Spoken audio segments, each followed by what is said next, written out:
Ini antara pegawai kita dan Cik Kamal sama-sama kita berbaik ya.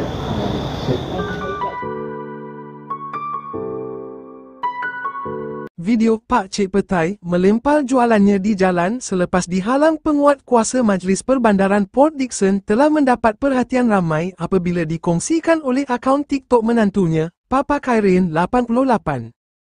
Susulan daripada itu, Adun Sri Tanjung, YB dari Raja Sekaran A.L. Guna Sekaran telah berkongsi hantaran di media sosial pertemuan bersama Pak Cik Petai, dikenali sebagai Muhammad Noor bin Saad bagi menyelesaikan perkara tersebut secara baik.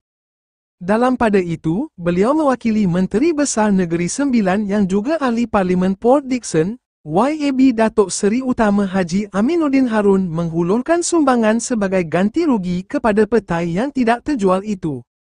Menerusi pertemuan tersebut, dari Raja Sekaran menyatakan yang pihak MPPD bersetuju untuk memberikan lesen sementara untuk membolehkan Pak Cik Petai berniaga secara sah. Penguat kuasa yang terlibat juga turut hadir dan bersalaman dengan Muhammad Noor sebagai tanda penyesalan di atas kejadian waktu itu.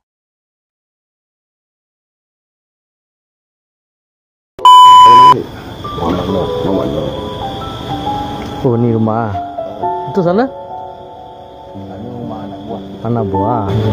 Mari angkat dulu dalam. Boleh? Oh, so bermakasih kasihlah. Kita akan tolong untuk baik beli rumah semua.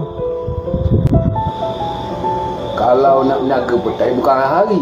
Ya. Dia bukan season kan. Lagipun orang suka beli dengan saya, macam Edia Mari. Saya ada RM5. Petai saya jual 10. Tak apa Haji angkat makan. Tak apa. Saya angkat RM5.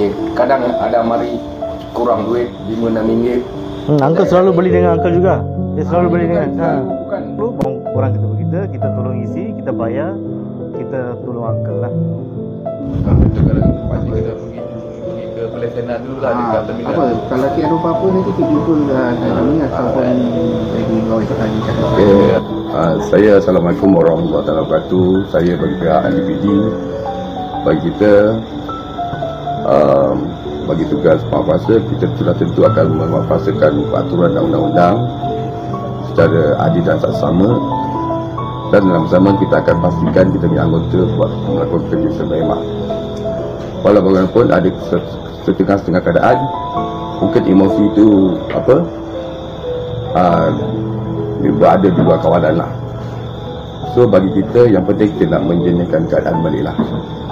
Kita datang bersama wakil raja atas keprihatinan Yang Amat Menteri Besar sendiri. Kita nak menjernihkan keadaan antara pihak pakcik dan juga pihak LPD. Lebih-lebih lagi bulan puasa ni, dan juga kita nak menyambut raya kan. So kita datang ramai-ramai, segera datang pada malam ni untuk menjernihkan keadaan. Kita harapkan suasana ni boleh kembali baik balik pakcik Pakcik Bano insya-Allah. Okey. Okey. Bagi pihak pakcik. Kita akan jumpa lagi sekali Jadi, hari ini antara pegawai kita dan Cik Kamal sama-sama kita berbaik ya. Bagi pihak Cik Kamal ada